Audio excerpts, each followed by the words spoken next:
My name is Maja Sučević-Miklin, and I will be moderating today's program.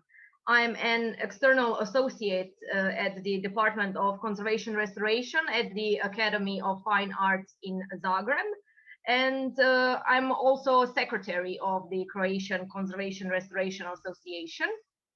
I would like to remind you right away that this program is being recorded, and by participating in this event, you consent to its recording and the posting on the video of our YouTube channels. Our today's speaker is Antónia Cardosa from the firm XpeCAM. His lecture is a part of our series of online lectures by invited heritage professionals organized by our association.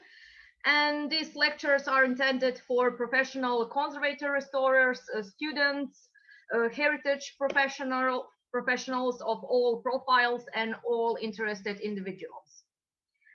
Antonio's lecture today is titled How to Understand Art Using XpeCAM, a Practical Approach.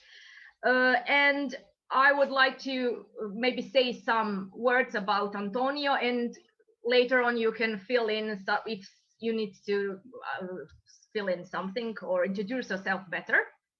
Antónia Cardosa has a master's degree in conservation restoration from the Polytech Institute of Tamar in Portugal. He also has an MBA in marketing. He became a member of the International Institute for Conservation of Historic and Artistic Works in 1997. Since 2001, he has been a CEO of Signium, Gestão de Património Cultural in Portugal. He is the co-founder of XpeCAM, and his works deals with research and development of new products and applications that can help art conservators to be more efficient and productive in their daily work. And before you take the floor, Antónia, I would like to ask our attendees to keep their microphones muted during the lectures. And if you have any questions, you can post them on our chat. If you need to translate something, of course, you can write in Croatian. And after the presentation, we will answer the questions. Antonio, you can now share your screen so we can see if everything works, and maybe share some experience as you as a restorer. And okay, I can see. Yes, I can see your screen. Everything is fine. Hello, everybody. Thank you for this invitation. I hope that you can hear me fine. Yes.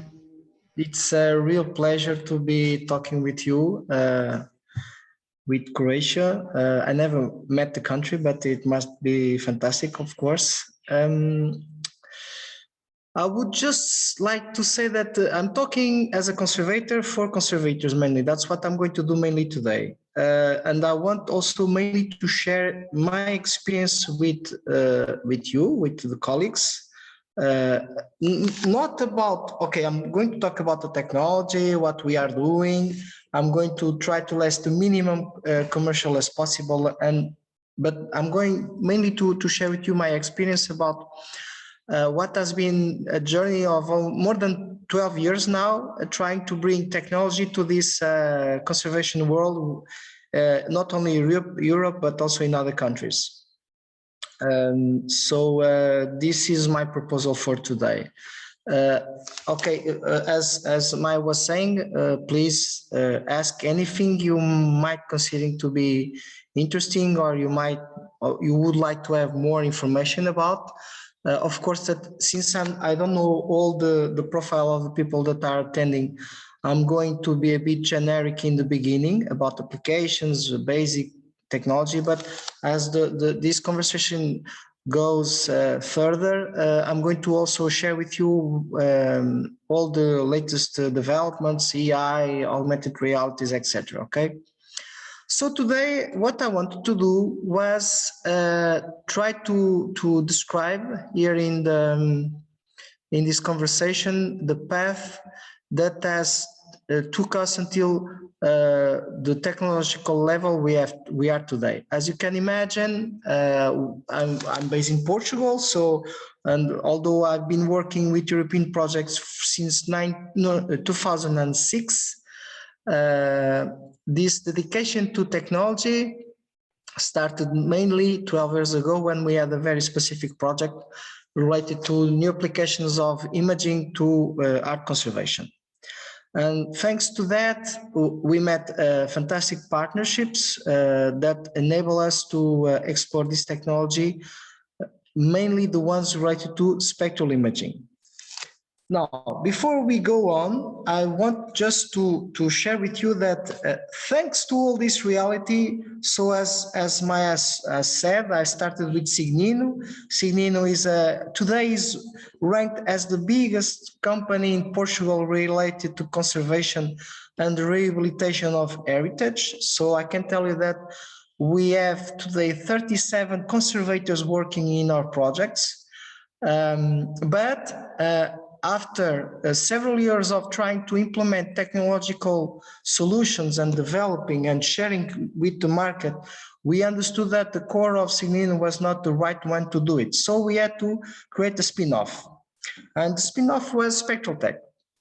It's a difficult name, I know. You have to repeat it several times for you to be able to say it perfectly. But at the end, that's also the intention. So. And from the starting moment we define and we created SpectralTech, we wanted to create imaging solutions for conservators. And this, as I can tell you that, okay, the technology development has been a challenge, but the biggest challenge is to impose our needs to the tech team, the development team, and also to our commercial partners, because they simply don't understand what end users really need. And also that's why we have at SpectralTech several end users dedicated only to the development of the products. So we want to be sure that what we are starting to show and deliver to the market is going to answer to what the end user needs. But before we go there, I just wanted to do some share basic concepts. You all know about this, but I think it's needed for us to focus and center in what we are talking here today. So the most important one, and this is critical, is that all the things we are going to talk today are related to light. So light is the tool we are using in all the technology that I'm going to show you today and all the applications. So this means that we are not touching in anything. We are just using light, or better, we are trying to understand what is the response of any kind of materials and surface related to light. And two other very important concepts, again, probably you know about this, but anyway, so light, colors don't exist. Colors are only the interpretation of our brain considering wavelengths when they hit a surface, okay? So if we were not able to, our brain were not able to interpret that, everything you are watching and seeing around you will be black and white, okay? So this is a key. Another very, very important thing is that, as you know also, the human eye has only a very narrow capability of reading wavelengths. I'm talking from 400 to 700, that's it. I know some people today, after these 10 years, that have some abilities to go a bit higher than the 700, which is amazing. I think they are mutants or something like that, because they are able to see. I once met a person that is able to see on the drawings. So, for example, but usually that's not the case. Okay, usually human eye can only be seen between the 400 and 700. So this means that there's a lot of information right there in the surface, in the paintings, the sculptures, mural paintings, all the subjects that we are working on, that we are not accessing to it. It's not available to us. So what we have been trying to do is, okay, let's have access to this information. Then again, basic concepts, okay? And today I'm going to talk, and we are going to talk mainly about reflection. So we have usually, of course, that light usually is not as clear as this for kind of behaviors. It's always a mixture, okay? But today, all the applications we are going to talk is going to be mainly about reflection and a bit about scattering also, but of course that if you are talking about reflection, then the absorption is going to be also there. So these concepts are very important for us to understand all the things we are going to talk about. And why is this important? So as I was saying, and every time we are adding new spectral data to our databases, new experience from the end users, etc., we are finding some fantastic behaviors about materials, pigments, bindings, etc. Okay, so consider that today, when you are looking at the surface, usually when you are looking for a red surface, you might consider that all the red you are seeing is the same material, but in most of the cases they are not. And if they look the same material in the visual wavelengths, okay, so it's impossible if you use only your eyes to differentiate them. You need to go above or under the 400 or the 700 nanometers. And this is the kind of behavior and facility that we are using in our technology. We are, for each kind of material, pigment, binding, even the mixtures of them, they all have a very specific signatures towards light. This is what we are using to be able to map all the information we are looking for, okay? And plus, there's a big thing that we are able to bring with our technology, which is quantification. Until now, you were all mainly doing with qualification, materials qualification towards colors. With this kind of solutions about spectral imaging, and I'm talking about everything you can imagine from X-rays to almost microwaves, so FTIRs, Ramans, everything, okay? It's quantification, which is great because it gives you numbers and you can extrapolate and try to understand and put some EI on top of it and try to see the future of what's going to happen every time you do something in the surface. So first part, and this is a big challenge for us as a conservation community. I'm talking about worldwide and mainly about conservators. Why am I saying this? Because if we are talking to a scientist of conservation or researcher, they sometimes, or most of the times, they're a bit able to understand, to go further, okay? But when we are talking about workbench conservators, and until what happened until now is that people were very focused on the acquisition phase. So basically in taking pictures of a surface and try to understand what we were looking at. And it's important, okay? I can tell you that regardless of the technology you are using and the device, the brand, anything, you need to have a well-made acquisition. Otherwise, the data is not going to be good enough for you to use it. Okay, so acquisition phase is very important, is key, but today we have much more than that. Okay, so, but let's start with acquisition. And acquisition brings to gadgets.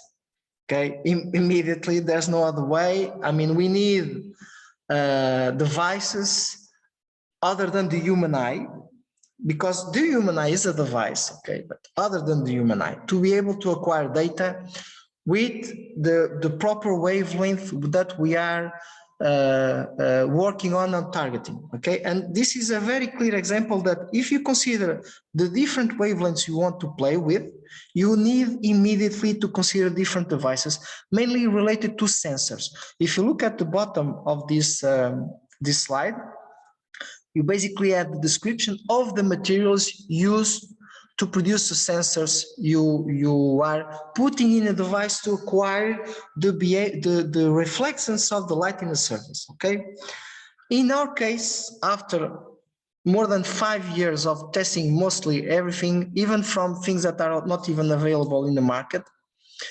and considering what the main problems that the conservators were facing and trying to solve, we decided that or defined that the kind of sensor that we needed to play with was the regular CMOS sensor based in silicon.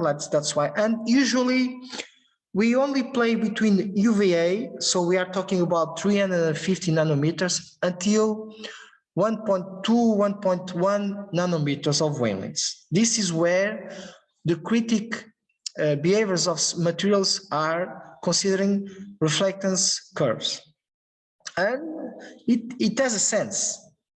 That is why the human eye also is able to interpret the signals and the wavelengths in these wavelengths, in this range. Okay, so when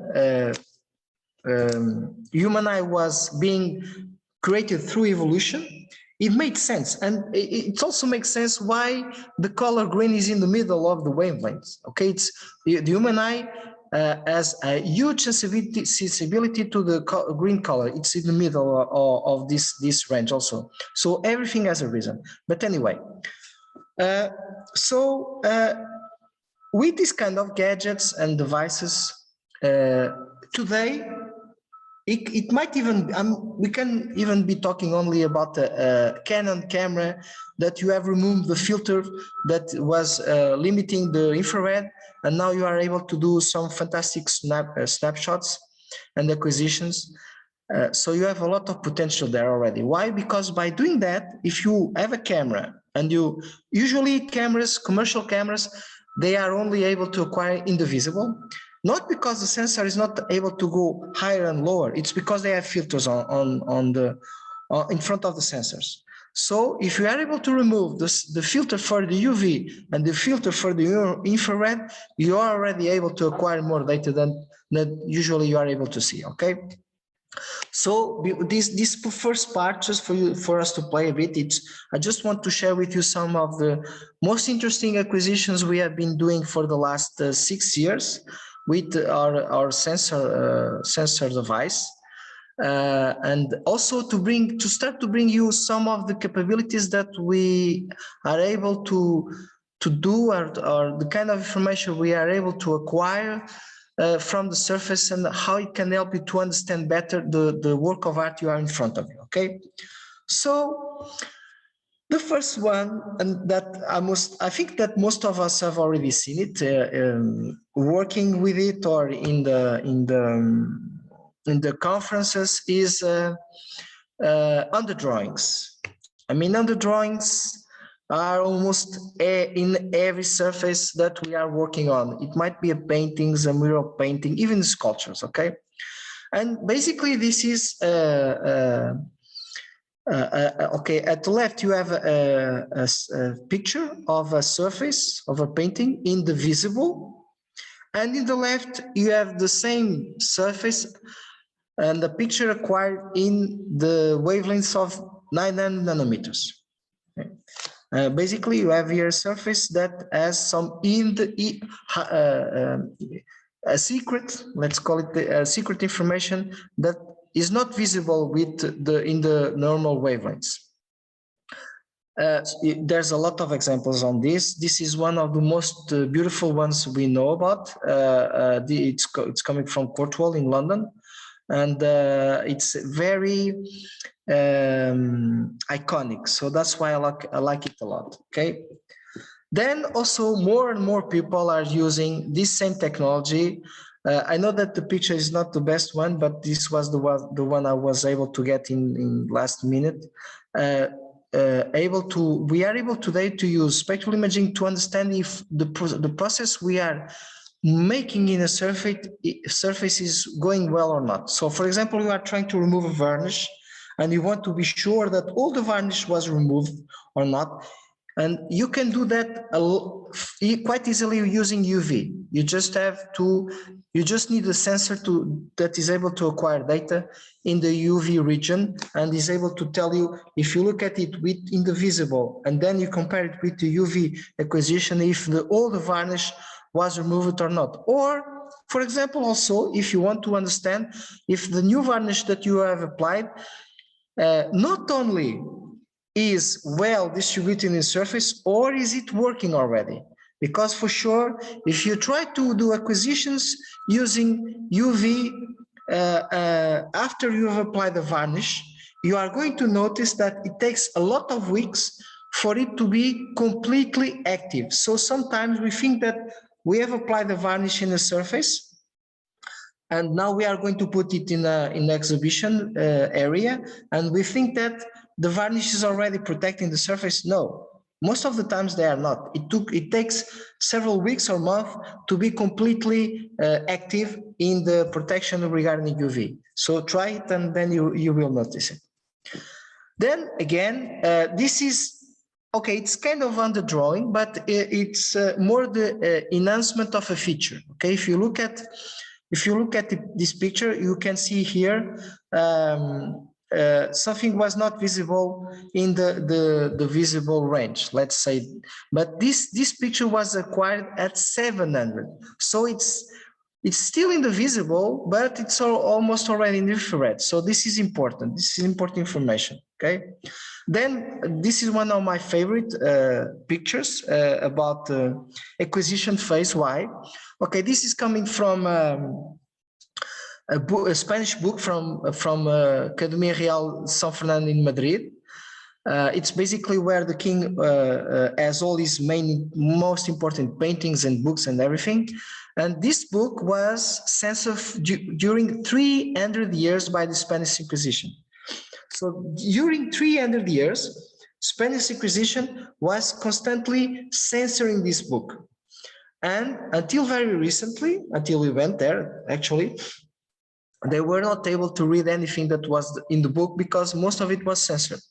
And this is a capture made immediately after we pointed the sensor to it. It just needs to go to 900 nanometers, and it's there. Why? Because the book was censored with ferrogallic ink, and any ferrogallic ink disappears completely above 900 nanometers. I like it very much. It's a very iconic picture. And now let's go to UV.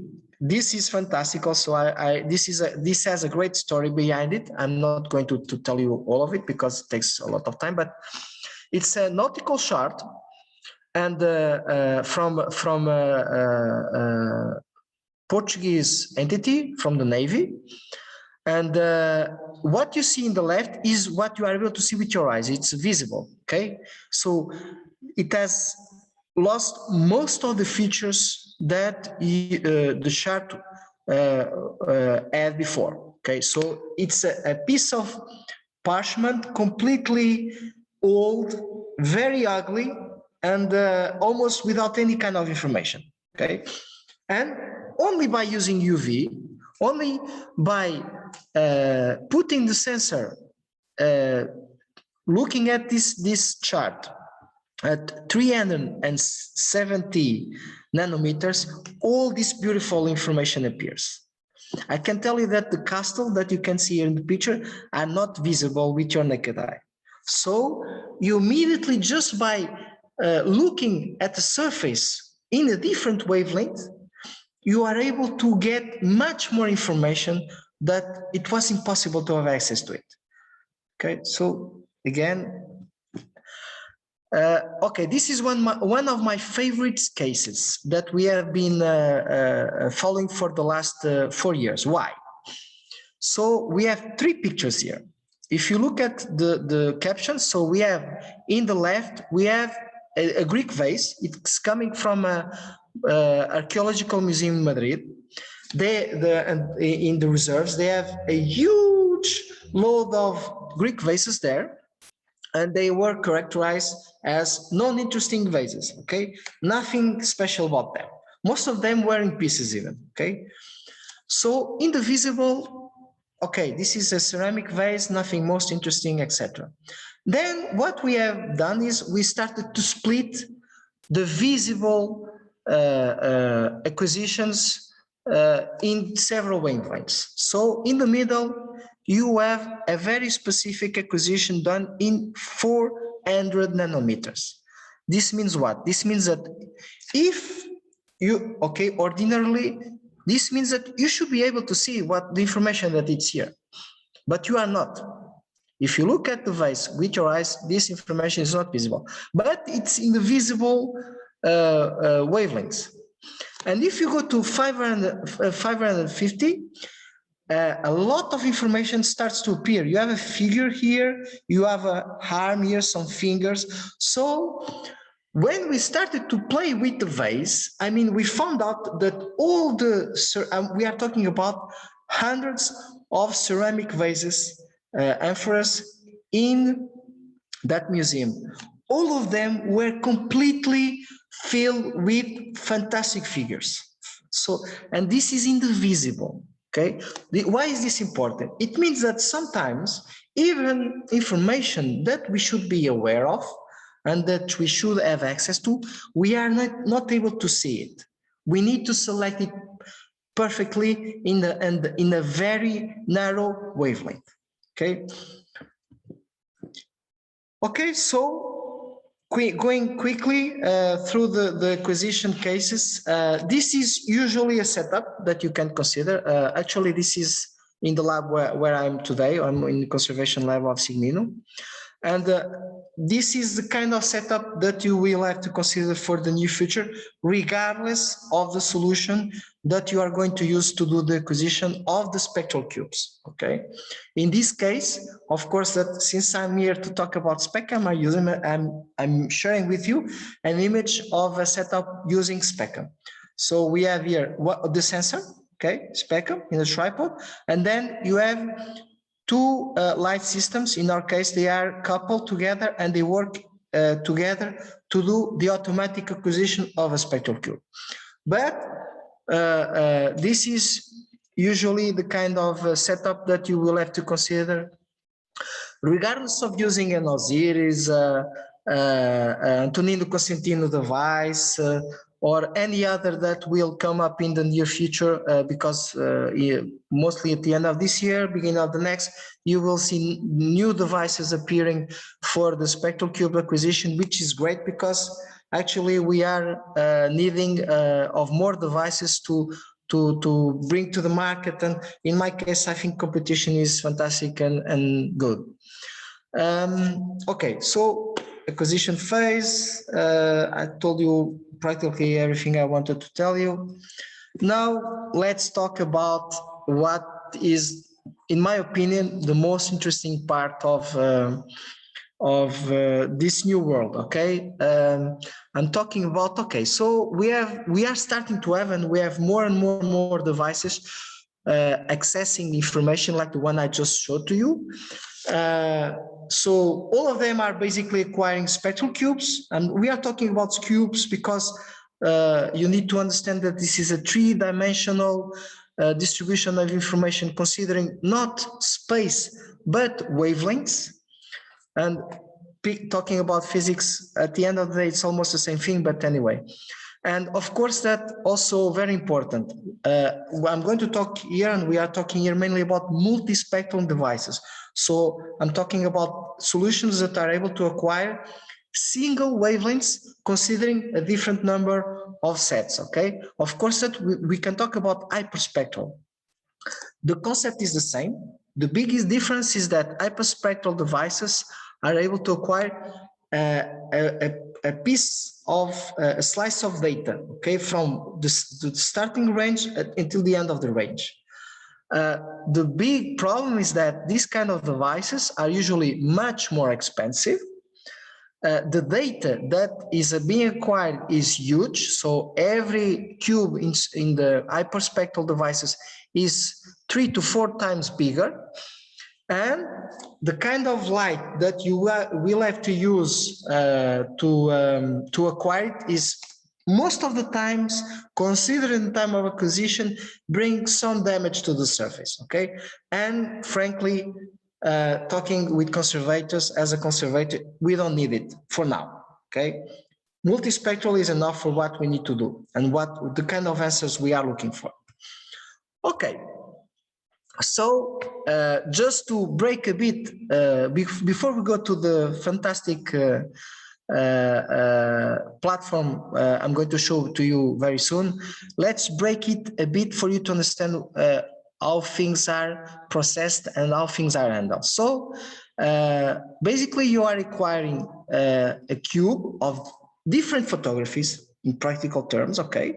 So you have, in our case, we are always, when we are acquiring a spectral cube, we are acquiring 30, minimum 25, but to 30 photographies of different wavelengths, okay? And these photographies needs to be processed considering two things always, okay? The first one, and very important for it to be able to be used in any kind of processing, is light uniformity in all the picture, in all the photograph, in all of them, okay? If we are not able to do this, you are not going to be able to use the spectral cube. And this is important because every time you acquire spectral cubes, you will always have to do two things: acquire the same surface with the reference data, and then acquire the cube by itself. But I'm going to show it later. And after that is done, you need to construct the perfect spectral cube, which is what? Every pixel of all the photographies you have acquired needs to be the same in all of them. So if you were able to look at the cube in front of you, so you have 30 photographies in front of you, and you look to a specific pixel, that pixel, if you are able to open the all, needs to be the same in all the photographies. This needs to be constantly created, okay? Only after you have done that, you are able to do the processing. And why is this important? As you can see, this is a typical spectral cube, okay? So you are starting from usually 400 or less until the infrared, okay? So it's an evolution. And after you have done that, then yes, you can start to compare materials, okay? And then you can start to use clusters, PCAs, a lot of strange words that at the end of the day is basically helping you to do what? To understand the materials that you have in the surface, and also to distribute that same material considering your thresholds. And this is important, okay? Of course, that other than that, you can do a lot of different things that we are doing automatically and already in the platform, okay? Okay.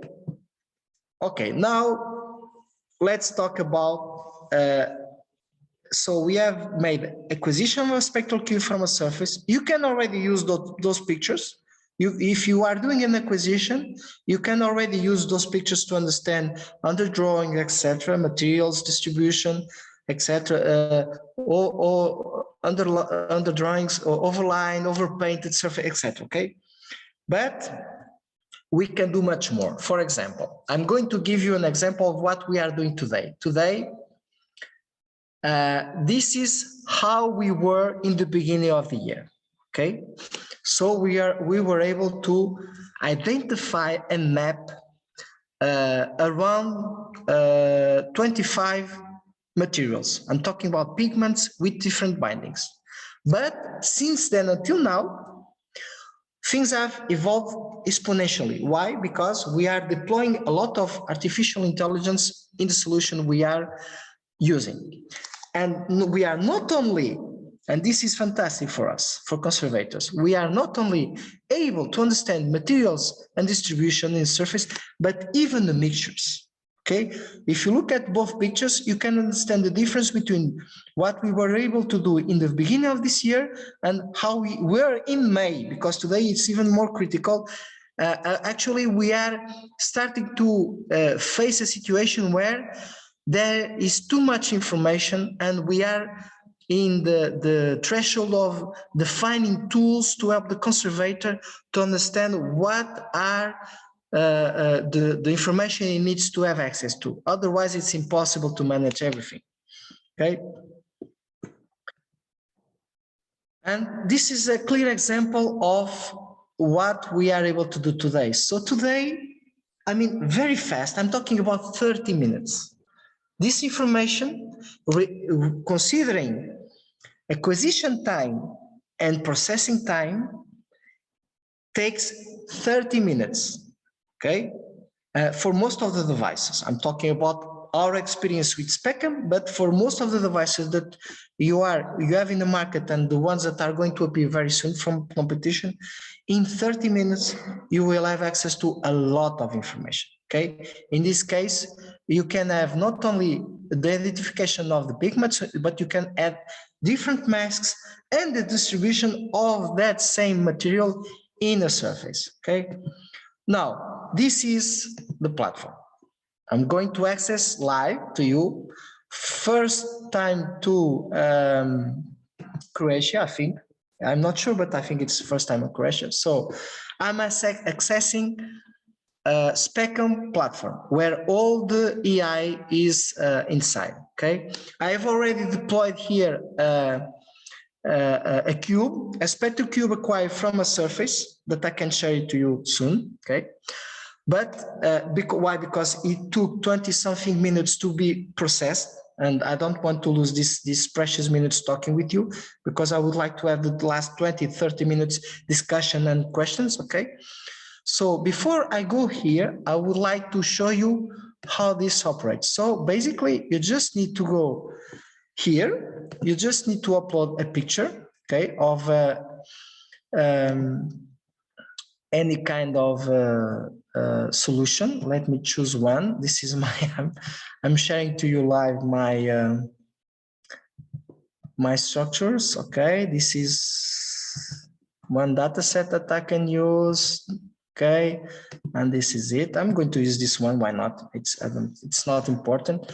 Put a name here. Okay, it's doing the upload of the picture live. Okay.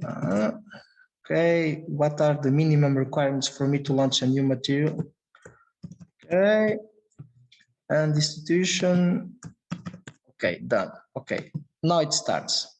And then this platform is not only for processing cubes, but it's a productive platform and a sharing platform data.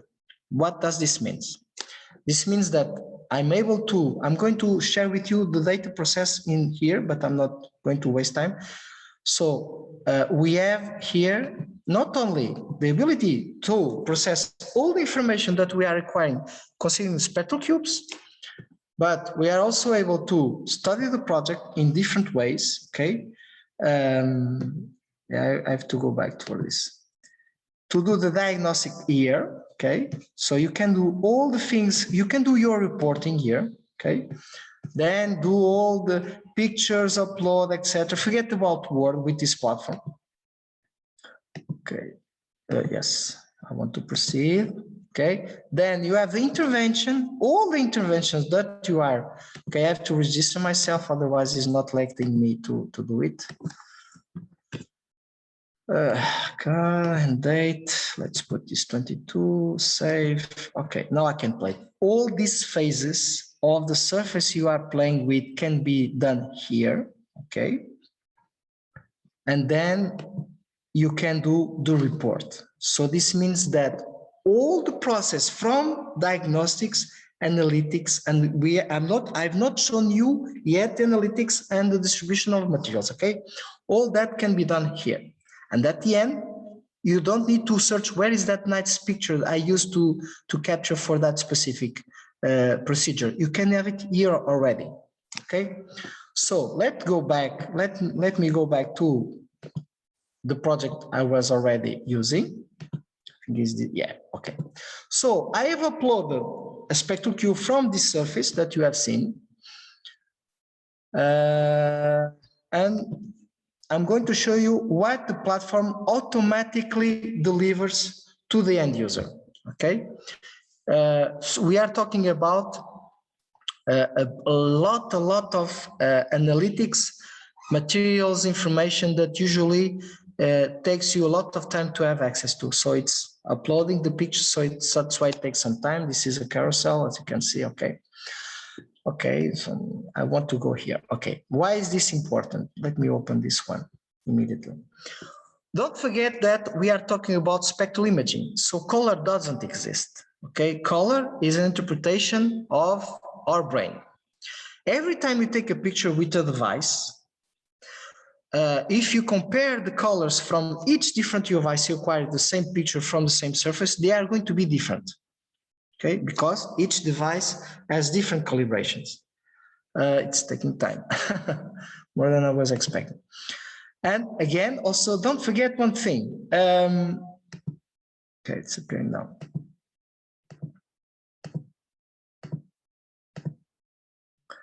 Don't forget another thing.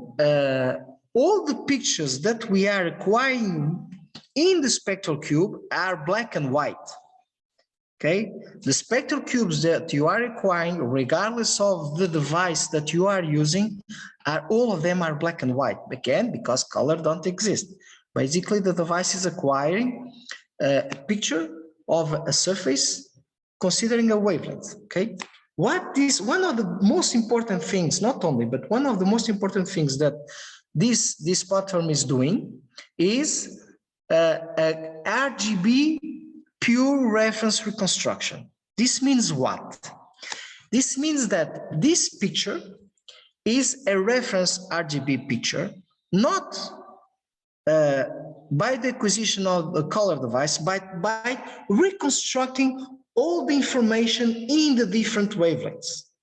So this means that this RGB picture that we are seeing now can be the reference for any kind of picture you are acquiring, comparing with the last one, the past, and for the future.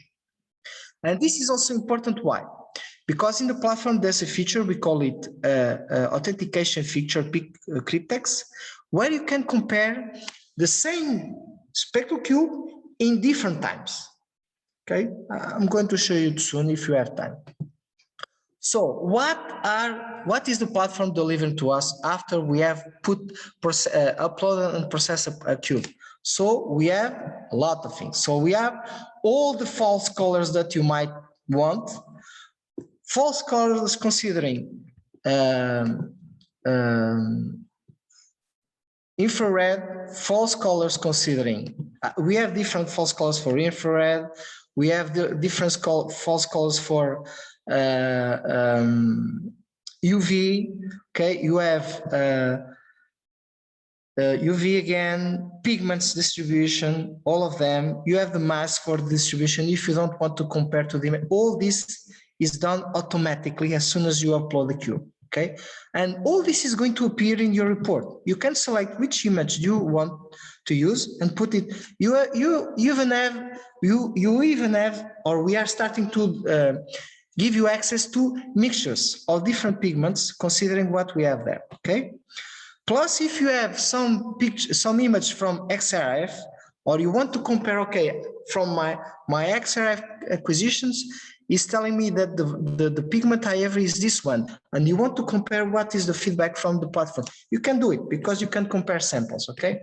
So I want just to show you the quantity of data that I have already here.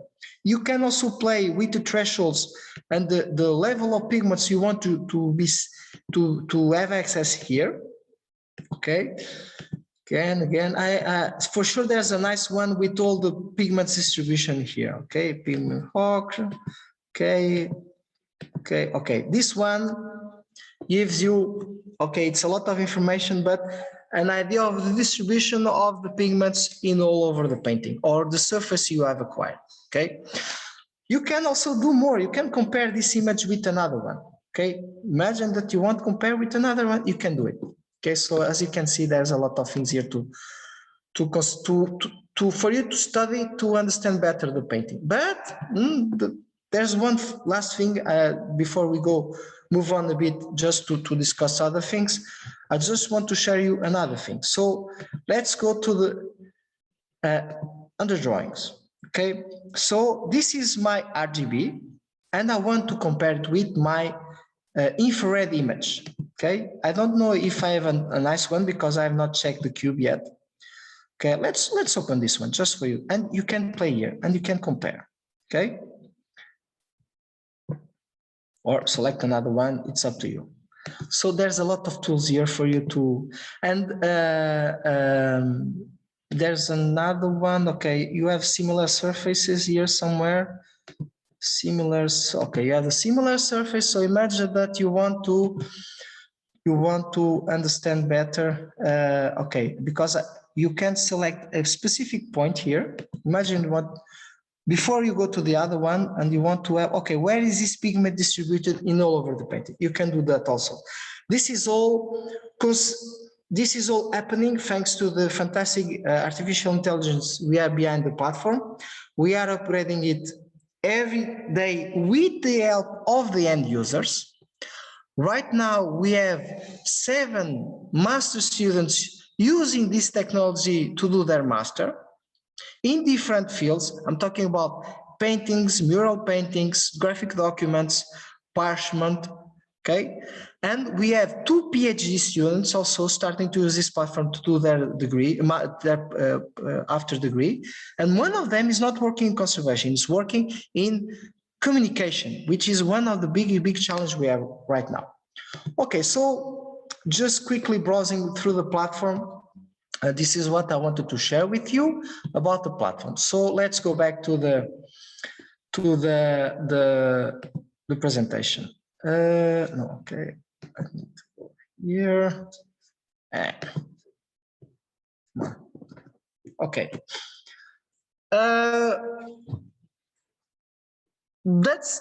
We have another issue here. As I was telling you at the beginning, the big challenge that we are facing during the development of all these fantastic gadgets. I just showed you 3 gadgets, but actually we are building 5 other more. So there's a lot of developments here. We are doing a fantastic thing for also graphic documents, etc., etc. But I can tell you as a conservator, that is not the big challenge we are facing. The big challenge that we are facing is that how can we share and how can we simplify all this fantastic technology to end users? And one of the big challenges we are facing for the near future is basically user interface and user experience. Okay, so for the last roughly 1 year and a half, we have been playing with a lot of gadgets. I'm not going to show you, I'm going just to show you a concept here, okay? I cannot show you all the gadgets that we are playing with, considering augmented realities, glasses, all that, cheap ones. Why? Because we are developing technology that is accessible to end users. I don't want to develop something that costs a lot of thousands of euros and then people cannot play with it. That's not what we are developing here. But the big challenge that we are facing today is to understand how can we simplify and help end users have access to this fantastic technology without making it too complicated, but more than that, to help him to do a better work, okay? To enrich your experience as a work person and to deliver more productivity, more information, to share it with you. This is also, why am I sharing this picture? Okay, this is the concept that we had before we started to play with augmented reality. I can tell you that today it's a bit more advanced than this. It's a bit more crazy, in fact. Because one of the big challenges we had was to make it responsive. So, for example, how can I, by doing acquisitions, make it in time real for the conservator as he is cleaning or retouching a painting to understand the consequences of that action in the same surface. And thanks to a lot of work with the team, okay, we have come up with several solutions that are going to be in the market for probably the next 2 years. But we are already giving access to that technology to students. Why? Because for 2 reasons. Okay, first one, feedback is great. I mean, we are talking about people that they think in a different way. But of course that we are doing this because we are also bringing the future conservators to our reality. Because this is going to be something that's going to appear in our workbench in the next 5 to 7 years, for sure, okay? And this is also a challenge I'm putting here on the table to every conservator all over Europe. Please help us. We need feedback. We are sharing the technology to several entities. I can tell you that today we have XpeCAMs for free being used in universities like in Italy, UK, Spain, Portugal, etc. Students using it for free. Okay, as long as we have a work program, we don't mind. We want to share this. Of course, that at the end we want to do some business for sure. Okay, but for now, we want to promote it, and we want to conservators to be aware of what it's possible to do today with this kind of technology. Okay. Okay, and quickly, I just want to invest 5-10 minutes on about XpeCAM, which is what we have accessible today for people to use. Okay, this is the flyer, so it's quite easy to use it and to see it. So after all this adventure of okay, we need to build a gadget that is user friendly, fast to use. A person that is going to use it should not know anything about spectral imaging, okay? Nothing. I'm always fighting against our tech guys, our CTO. CTO is a Greek guy that is a physicist, and he doesn't understand the problems of the conservators. That's okay. It's not his job, okay? That's why we are here. But every time I'm telling you, we need to simplify things, is always eager to I want for the conservator to understand the process, and I'm always telling you don't need it. He doesn't care about that. He just want the answer to his question. Okay, and after all this discussion, this is also, as you can see, XpeCAM XO2, because we have an XO1, very scientific device. We sold some of them, but we finally came to a nice threshold, considering state-of-the-art technology, what we are able to deliver, and costs. Okay, so the first one, XpeCAM XO2, is a automatic acquisition spectral cubes, and this is important. This means that if you want to acquire a spectral cube today, you just have to push 2 buttons. Okay, you have to do the setup I was just showing to you and push 2 buttons, and then you acquire the spectral cube. Of course, that the manual mode is still there. Why? Because universities and teachers want to explain all the process to the students, so they do it manually for the students to understand how it works. So, but I can tell you that it took us almost 2 years to set up an automatic with zoom, diaphragm, etc. device to acquire spectral cubes. But this, in my opinion, was not the biggest challenge. The biggest challenge, and any conservator has suffered this, is light. Light is a nightmare. Why? Every time you want to do good and nice acquisitions, I think we all have experienced it. We have to carry light bulbs, tripods. We need constantly to do adjustments, turn it off, turn it on, etc. And this is a nightmare. And it's impossible to do automatic acquisitions if you are using this kind of approach. So after also a lot of time of work and effort, we are still working. I mean, we are working on this concept because it's a non-stop concept. We are talking in the LAMPA concept, and the LAMPA concept is basically to develop light solutions, automatic lights. So why is this important? the lamp that we are here works automatically with XpeCAM. So every time XpeCAM needs to do an acquisition in a very specific wavelengths, Lampa is able to light the surface in that wavelength. You don't need to go there and click it and change it. Okay, you can do it if you want, but you don't have to.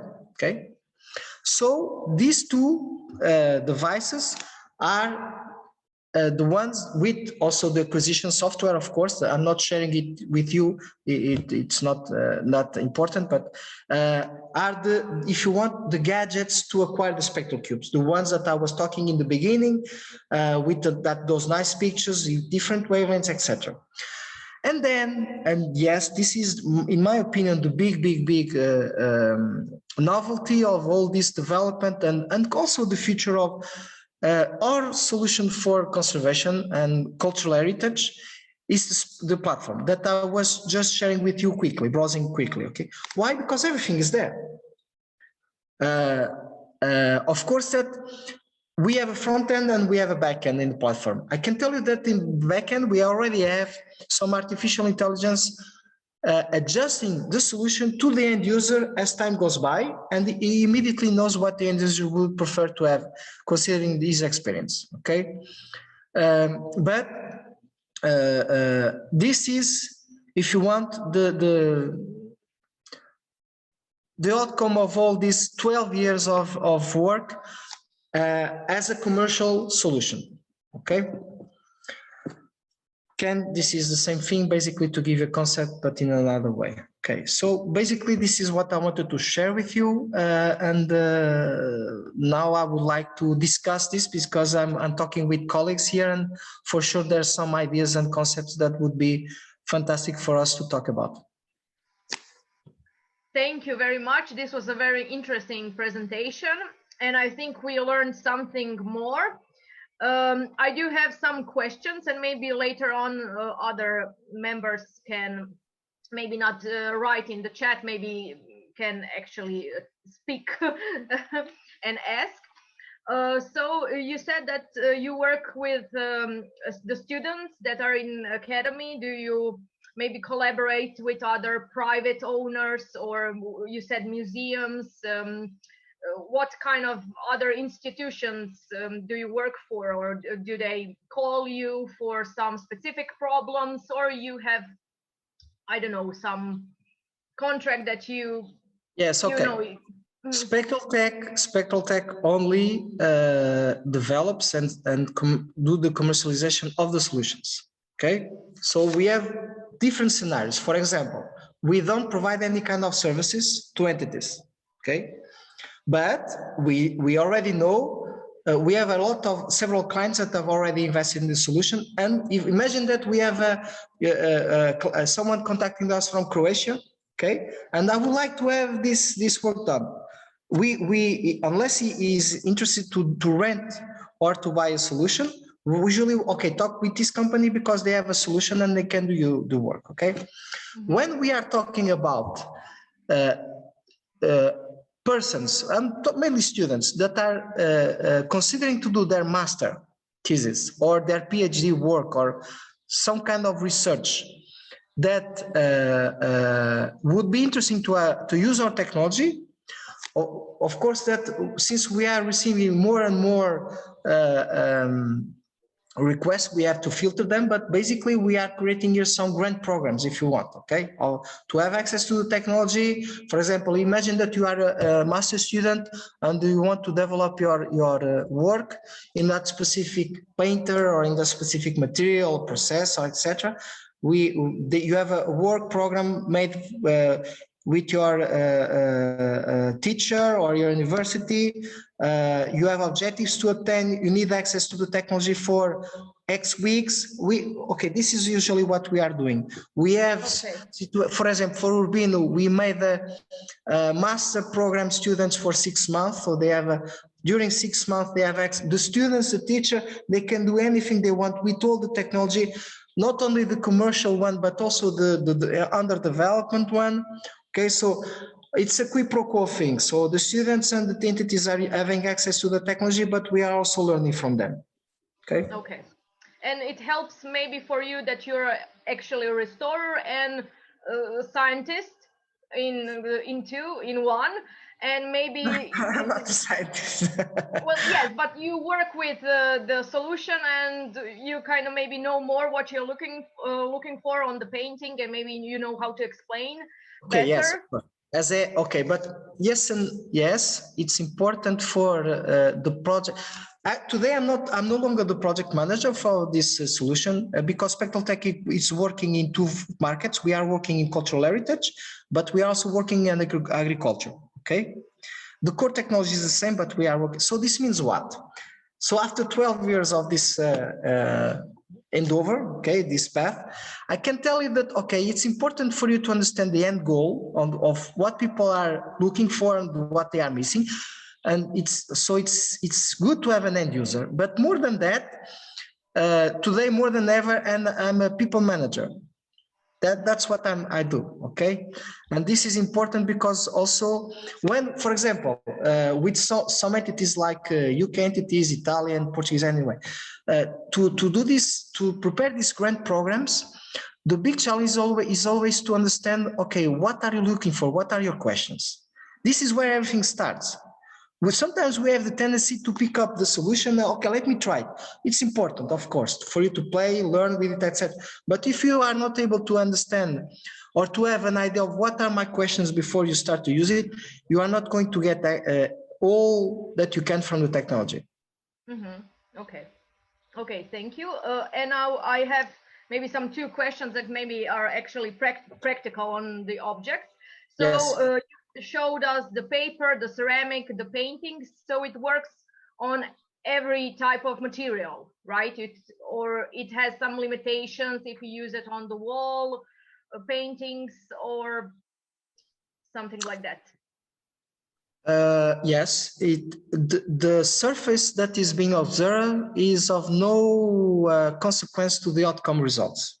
Mm-hmm. Of course, that the platform, as we are building the databases for now, are mainly, if you look at all the pigments we have in the database and all the pigments that are being added to the platform, they are mainly related to paintings, so painted surfaces, let's call it this way, okay? Mm-hmm. And also a bit to graphic documents. But for example, we had already some cases with ferrogallic inks or any kind of inorganic materials. So if you look at the acquisition phase, okay, where you have the spectral cube acquired, okay, with the different wavelengths, you can play with any kind of materials. Okay, if you are looking for the process part and you want to understand more distribution materials, outcomes, everything, for now the platform is more focused in any painted organic materials like paintings, canvas, wood, graphic documents, also a bit of mural paintings. We had two students that are using this technology to do their masters in the frescos, which is being a great, so things are evolving. Okay. We have a question in chat. Sagita asked and wrote, thank you for the fantastic presentation. And she has a question about the platform that you showed us, which she said that it's amazing. And her question is, how does it integrate with documentation systems that museums and conservation restoration institute use? So how do you integrate with the document? Okay, that's a good question. The pipeline or the path we are building is the opposite. Okay, it's basically for the EI that we are building we say to eat all those databases and realities. The intention is, okay, yes, for the next decades of this decade, it's going to be a very big market for museums and collection management entities to be able to evolve considering all where they have their data. Okay, we are involved in several projects European-wide where people are still using FileMaker to manage collections, for example. This doesn't make any sense. So the intention is for the platform to grow and to be able to acquire all that kind of databases and integrate in itself. And the ultimate goal is for a conservator to focus in this work. Okay, instead of, as it still happens today, for you to invest days of work in a Word document when you need to do a report. No, the idea is to stop that. To, as you work and as you use the platform or the device, the report is being created automatically. And then you just have to, if you want to revise it, share it and print it. That's it. Okay. But the intention is every picture, photograph, every X-ray, every Raman acquisition, every FTIR acquisition, every Word document very soon is going to be able to be integrated in the platform and manipulate the data mainly. Okay, that's the path. I cannot tell you that everything is going to be immediately available from the commercial point of view, because it's not from the technical point of view, it's from the trademark point of view, which is we are in negotiation with a lot of entities, but it's not easy because they are trying to protect their technology. Of course, it makes sense. I understand that. But today, most of the things that the conservator use to do reports, we are able to integrate it already in the platform. Okay. For example, we have the PhD student that is doing his PhD using our technology. His work at the end is going to how to use this fantastic load of visual information to communicate a piece of art for any public, school teachers, children's, conservators. It can be in a dynamic way, or it's going to be in a static way. This is what we are working on right now. Okay. Okay. So we have a path here, long, yes, but Sajita, that's what we are working on right now. She has actually another question. It's concerning about your MA degree in conservation restoration, and the question goes: how did you study program? How did your study program prepare you for this career? What kind of knowledge in conservation science did you get during your studies? So in Portugal, I suppose you yes. get your degree. It's nothing related. Okay. I've been called a lot of names through these years because this is really something completely outside the picture as a conservator, of course. I always love technology. I'm not able to do a code. I don't program. Okay. It's not needed. Usually what I say is that, okay, you have a goal. You just need to pass it and to explain it to people. For example, European Commission gave us for the XpeCAM project almost 2 million euros for us to build it. So I had to go 3 times to Brussels to convince them to give us the money. Okay. As long as you are able to believe in what you are preparing, I think, okay, you need to be perseverant. You cannot give up. Okay. From the point of view of the conservation master, okay, I'm coming from inorganic materials. I can tell you that it has not prepared anything for this, nothing. Okay, but there's a very important rule, not only for the company, but I think also for work life and for business. You need always to work with more intelligent people than you. That's a very important rule. And that's what I've been trying to do. Okay. So I don't know any coding. I don't know any physics, but I know what it needs to do. Okay. That's why my big work every day is threshold, is to define, okay, this yes, this no.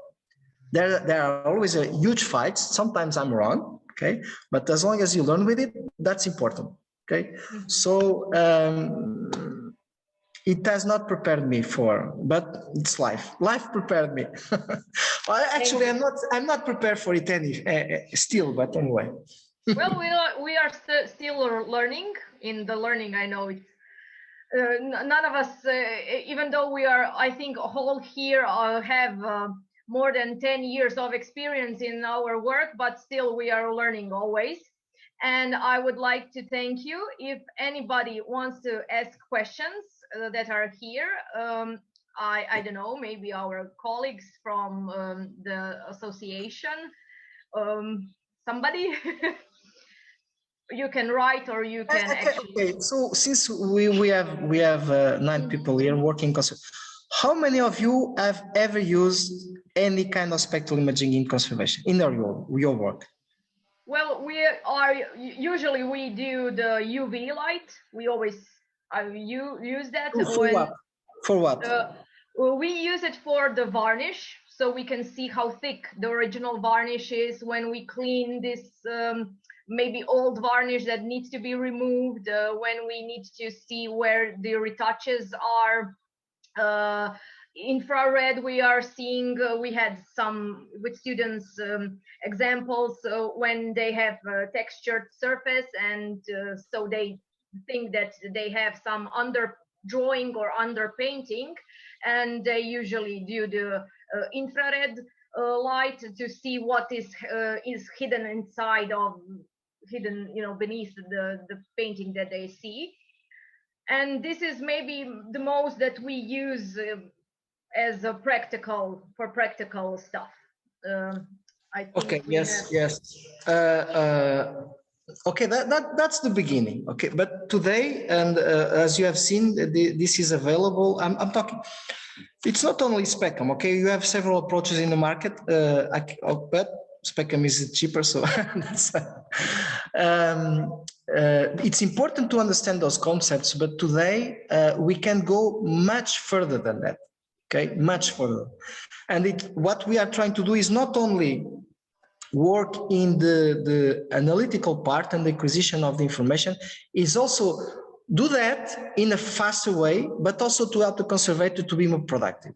Okay, so that's why from the start we wanted to develop a solution not only for this part that you are describing, okay, but also to, okay, it's great, it's fantastic. I mean, today if you are able to pick up a surface and identify the pigments, you have not only identify or classify the pigments, but also understand where they are spread in the surface. But okay, that's great, it's fantastic, but we can do much more than that. We of course, that for example we are using Signino at the beginning. Now we are using much more people, but as a guinea pig for all the developments. And it's funny because every time people start to use this kind of technology, there's some resistance, of course. Okay. But as soon as they understand how it works and the time it saves to do the reports, people were losing days to do reports, and now they do it in hours. And at the end of the day, of course, that this technology is fantastic because it's bringing all the analytical power in the first phase, but also is going to be a very interesting virtual assistant for conservators. But at the end of the day, I think that the most interesting part for the community of conservation will be all these sharing and automatic workflows that are missing in our community. And why is this important? Since we have been working with a lot of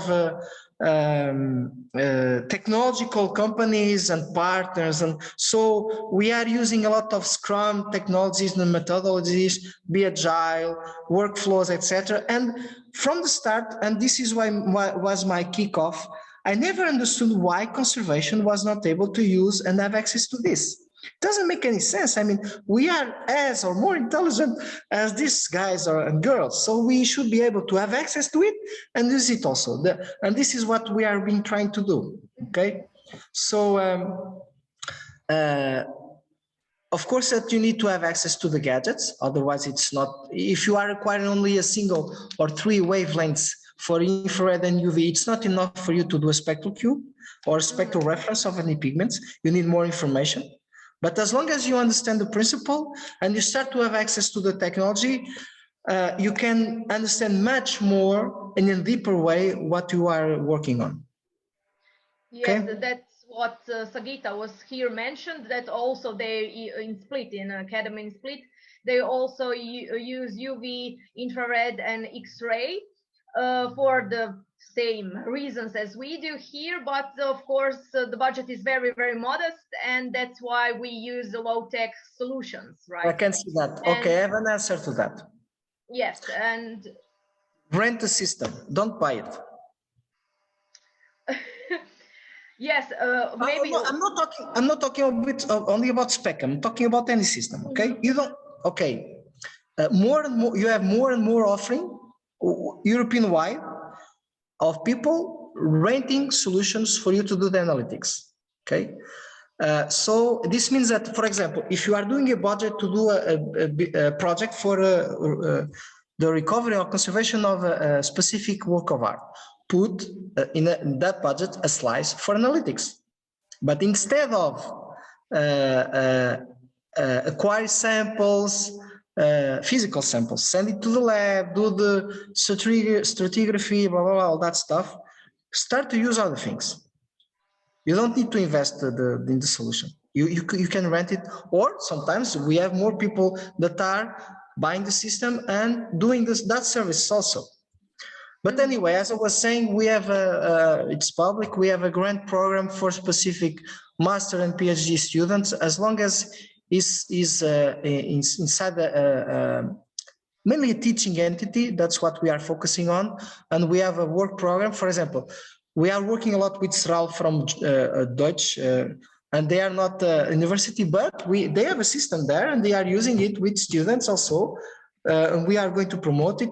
We just created a new grant program from Timisoara, from Romania, for example. So we want to be part of fantastic projects. That's what we want to do. Okay. With the application of this technology.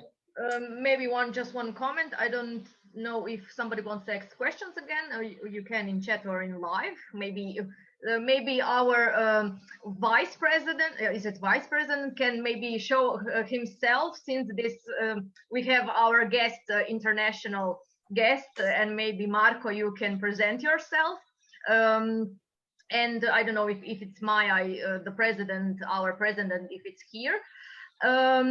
Just maybe one more note that our practical, when we use UV light, infrared light, or maybe XRF data, I think that your platform looks amazing, that everything is in one place, that you can work on it, that it's a program, because when you get our data, you have a photo here, photo there, everything is in folders everywhere. And here is nice on the platform that you can have it on one place. It's very organized. And which 2 years ago when we met, which was maybe the most interesting part, is that you can see pigments. You can see where is, I don't know, lead white on the painting. So maybe you can start cleaning there, to maybe start cleaning where on the pigments that are maybe more sustainable or not. Hi, Marco. So this was very interesting for me. Marco has logged on with his video, and I don't know, do you have some questions about the wall paintings? Well, I don't know, maybe does it dust on the wall paintings or some other layers that are put on the wall? Does it make it difficult while using this technology? Or okay, it depends. It depends on what you want to do and what you are looking for. The dust, usually it's not a problem, because it might. Okay, you need to see the painting. As long as you are able to see the painting, you have access to the information. Okay. That's for sure. Actually, what we have been, not us, we have a client that had an issue similar to that. Yeah, I don't have pictures here, but it was so they were treating a beautiful wall painting, a ceiling. It was in the ceiling in Bobada, okay. And the painting was very dirty, not only with dust, but also biological contaminations. Okay, and it was very difficult for them because they wanted to clean it, of course, to understand, considering all these mixtures, what was from the original and what was subproduct. So it was a mess. Okay, and they used the system basically to try to understand how the painting was constructed. Okay, was the different layers, materials, the distribution. Of course, that by doing that, they learned a lot of other things also, when where the painting was retouched or not, all that information. So, or for example, they had also another problem. One part of that painting was related to soluble salts. So we are also able to characterize distribution of soluble salts in the surface, in organic ones. So you are able to understand where are the chlorides, the nitrates, all that stuff. So you are able, okay, so after all this, it took a day, okay, of work. It's a day of acquisition and processing, and then they have access to that information. They were able to understand in a more profound way what where they should be careful to cleaning, because it looked like painting, but it was not. It was a byproduct of a biological contamination. So there's a lot of applications there also, okay? But the rule is, of course, that since we are talking about wavelengths that goes only up to 1,200 nanometers, we are not able to go through a layer of clay, for example. It's impossible, okay? For that, you need to go deeper, but you are not needing, okay? The rule is, as long as you are able to see the painting, it might be a bit a shadow of the painting, or it might be a bit covered by dust, but if you are able to see it, you are able to get access to the information, usually, okay? But it's more than that. You can also understand biological contamination, even on the drawings. I mean, they appear, all of them. It's beautiful. All the graphic used to do the basic structure of the mural painting start to appear. They were able to understand that the painter started to try to do a fresco, but then it changed and started to paint it. So it was very interesting. And when we were developing the first part of the technology, we never thought about this application. That's why we want people to start to use it and bring us ideas. Okay. Mm-hmm, mm-hmm. Very interesting. I hope this answers your questions. You have something else? Paper and graphic documents is also another fantastic word for us. Not only understanding the material and the impact of all the procedure, cleaning, all that, but more than that. For example, we were contacted by a museum in Madrid. They got a very big grant to change the lights. And as we know, light systems today with LEDs might be a nightmare for collections because the UV peaks and stuff like that. And they wanted to be sure that the lights that were being changed to LEDs were not going to damage the collections. Of course, that we found that most of the lights that were considered were going to damage, so we had to put filters. But more than that, thanks to this technology, we were able to acquire reference cubes, and they have been following for the last 2 years if there has been any change in the more unstable materials in the graphic documents, considering the light. Okay, that's another application. Monitoring of collections, for example. Mm-hmm, mm-hmm, mm-hmm. Very interesting. And I think that is all. I don't know if somebody else has questions. If not, we will wrap it up. And since you mentioned the solution or the camera being able to not to borrow, but to lend, how do you say it in English, to other participants. I'm sure that other people here that hear us will be maybe interested in maybe using or doing some researches with this and with the camera, and maybe contact you. And I hope that some of our students from other academies will see our recording, which will be posted on the YouTube. And that's it. Very if you have something to add or to conclude, you can. I'm very happy that we did this lecture. It was very interesting, and I think we learned something more and saw something that we maybe didn't. Okay. Well, for me, thank you very much for this invitation. It was a pleasure, of course, and hope to go someday to Croatia as soon as this COVID thing is closed and stops, and let's work together in something. Yes, I'm sure some Sagita, maybe if you want to say something else. No, so I'm sure we will stay in touch and maybe do some projects together.